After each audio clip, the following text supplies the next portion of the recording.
Today on MuscleCar, the guys cinch on all the pretties that make Limelight look out of sight. Watch out or this Cobra Jet might bite you. And Tommy decides that he really doesn't need eyebrows.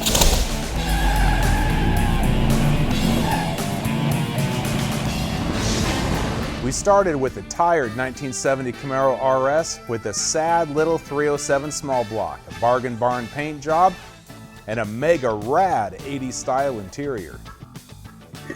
We went out and found a rusty 402 in a barn, tore it down, sleeved it, built it up, and finished it with an L78 396.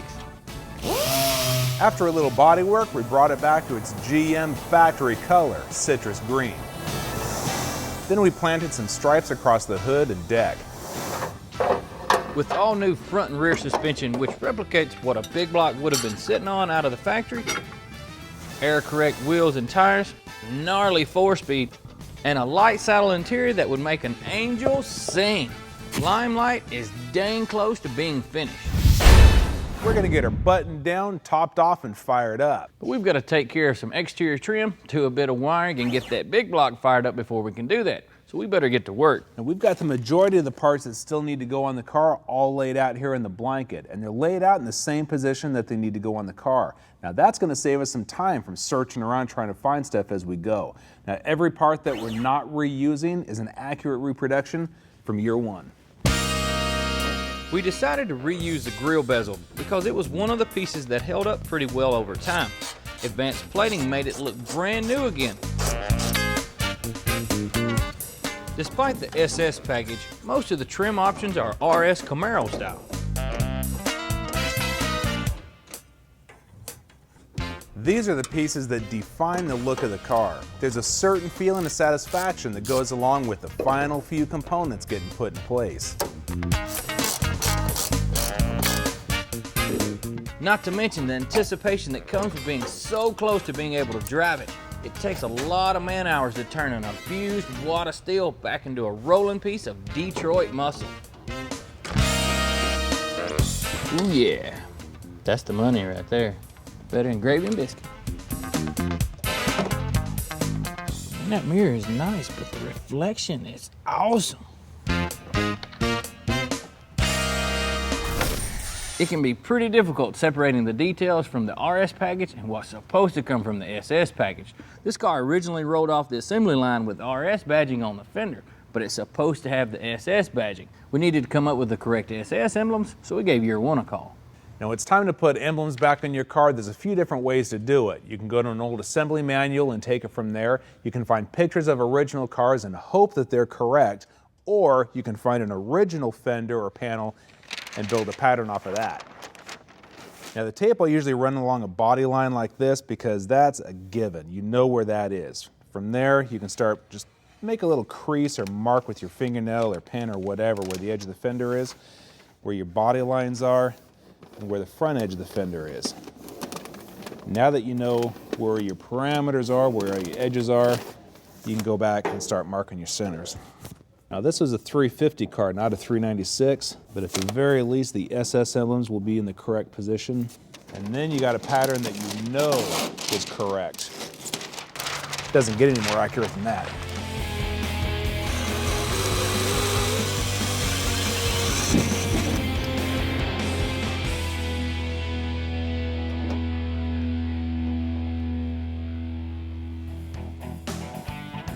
Still to go, working out the Camaro kinks and pulling an all-nighter to bring a big block to life. This makes no damn sense. Hey guys, welcome back. Project Limelight is mere moments away from firing up for its first time, but that means we're working on the final details, which usually takes up a lot of time. But that's how it is when you come into the home stretch of a build like this. You got to track little things down like wiring gremlins and beat them out of your car. Then we can top off the fluids, check for leaks, and hopefully fire this dude up. It's so nice working on older cars like this. You can actually reach all the bolts. I want a bell housing bolt right now. Looking at how the PCV valves are routed. Is the positive cable supposed to go under that motor mount or above it? Because I'm thinking it's supposed to go under it. I figured. I really don't know what that is. Yeah, it sure seems to fit awful nice running it that way.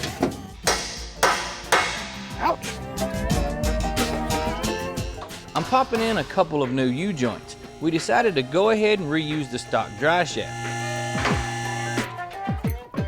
We had to swap out the front yoke for the larger big block version.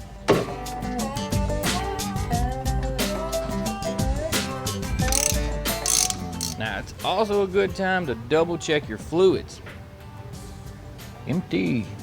There ain't much worse than getting a couple miles down the road and realizing that you ain't got no gear oil in that rear end. To all you weekend warriors out there that drive late model, whatever, fill in the blank, during the week, keep in mind that the early transmissions here don't use ATF transmission fluid. This is back when the machining process in these things were about as rough as the people that shifted them. They need 90 weight gear oil, not ATF. So don't put ATF in a Muncie, you will destroy it. Stick your finger in there and the level should be just below that thread, and it's right there. So we got it. I like to add a dab of Loctite thread sealer just for insurance. Now guys, remember when you're starting a brand new motor, do your best to pre-fill the oil filter, because by doing this, that'll help prevent a dry start. It's a lot easier on the engine. Another mistake that a lot of guys make is once you get this thing cinched down to where that seal is just kissing the bottom of the block, don't turn it on there another 2-3 turns, you'll never get it off. All it needs is about a quarter of a turn, and that's it. Okay, go. Yep. Down? Yep. Okay, down. That's what you're watching for right there. See all those little air bubbles coming out? You crack it open, watch for any bubbles. And there wasn't a single bubble in there. That means that you got it. It's always a good idea to use break-in oil when you first fire a new motor. Now it's time to get her to move under her own power. And you can see what we have here is a whole lot of work to do. Straight ahead, Ford wasn't messing around when they built this big block Mustang, and the guys do some troubleshooting on Limelight's 396 power plant. Today's Flashback, a 1968 Mustang 428 Cobra Jet. Mustang, the original, America's favorite sports car, with 3 new models. Norman flipped for the new Mustang Fastback. In 1967, Ford introduced the first big block in the Mustang with a 390 V8. But it never quite had the performance that fans were looking for. When legendary Ford dealer Bob Tasca dropped a race-tuned 428 in his 67, he shaved a full second off his quarter-mile time. Hot Rod profiled it, and Ford was flooded with mail begging for a 428 in a stock Mustang. Now it's true, you could get a 428 in a Shelby Mustang, but it would cost you nearly $5 grand, way out of the price range for most guys. When the Ford team wiped out the competition with a set of 428 powered Mustangs at the 68 Winter Nationals, the Blue Oval Brass knew what they had to do. On April 1st, 1968, the Mustang 428 Cobra Jet was born. Hot Rod declared it, get this, the fastest running pure stock in the history of man. Starting with a standard 428 big car engine, Ford outfitted it with larger valve heads and the intake off of a 427, plus stronger connecting rods and a nodular iron crankshaft. The Ram Air Scoop sat on top of a vacuum-actuated butterfly valve that fed air into the 735 CFM Holley 4-barrel. Rated at just 335 horsepower, the reality was closer to 410. CJs came standard with beefed-up front shock towers and rolled on F70 by 14 polyglass. They also got the GT treatment, fog lamps, wheel covers, dual-tipped exhaust, and a C-stripe. There were no Cobra badges to be found though. Only the unique hood stripe and scoop made it stand out from the other ponies. Well, it certainly stood out to Keith Stem, who was just 19 at the time. Local legend Dick Hoffman was racing the car for a Ford dealer on the strips near Nashville. I was into drag racing in 1968, and I saw this car run on the track, and I knew the gentleman that built it and drove it, and the people who owned it. And I just drove by the dealership one night, The car was sitting in the showroom floor, and I said, I gotta have it. I got it. Had it ever since. The price tag was around $3,900, but that included some extra race components like an aluminum intake, dug headers, a set of 411 gears, and a sun tack. Since it was made to race, there was no radio, clock, console, or fold-down rear seat. He got a best quarter mile time of 12:85 at 108 miles an hour on street tires. After a while though, family life took over and the car sat in his garage for over 20 years. When his son needed a car to drive, Keith got the bug to restore it. It's now back to its original race setup and has won so many awards, it's now retired. But it won't be going quiet. After the break, me man, me make fire. You're watching MuscleCar. For a DVD copy of this episode, just go to PowerblockTV.com and order your copy for just $5.95 plus shipping and handling. Start your own MuscleCar collection, delivered right to your door from the Power Block.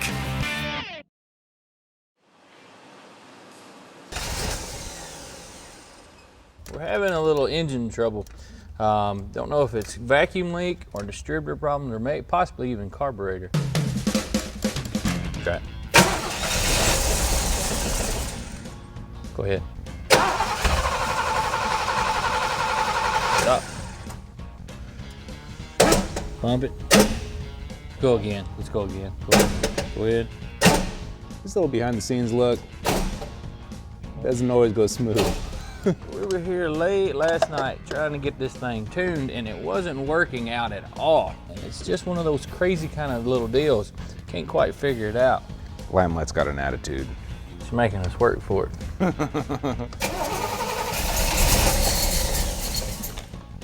I'm just gonna put the fuel in it. That way I know. Wait a minute. Did you buy diesel? Mm-hmm. Oh, okay, just checking. It upsets the rings. Warning, these guys are joking. Do not put diesel in your muscle car. You will make it very sad. This is about the part where somebody usually says, hey y'all, watch this. Guess the timing's off, and so are my eyebrows. Flames coming out of the carburetor mean that your intake valve is open and a cylinder when it gets sparked. Your ignition system and rotating assembly are plumb out of whack. Using a timing light, you can tell how many degrees advanced or retarded your engine is timed. Rotating the distributor changes the point at which the plug fires.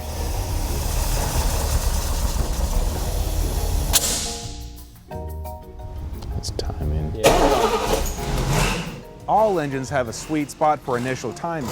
L78s were happiest at around 4 to 6 degrees advanced. The timing tab on this thing's off by like that much. Because you bring it down to where it's supposed to be, it won't even run. Your problem can also be aggravated by other small issues, like having a mistuned carburetor. At least it's letting us idle it down a little bit now. I'm starting to hear the cam lope a little bit. Double checking your specs never hurts. Tune-up, let's see here. Hot idle speed for this one, 700 actually. Looking up to actually see the correct tune or the timing spec on it, says it sets it 4 degrees before. Fuel front pressure, we checked that last night. It's supposed to be, we're sitting at about 5.5, and that's within. This kind of fix can be real tricky. Sometimes you don't know if you need to be adjusting the carb or the distributor.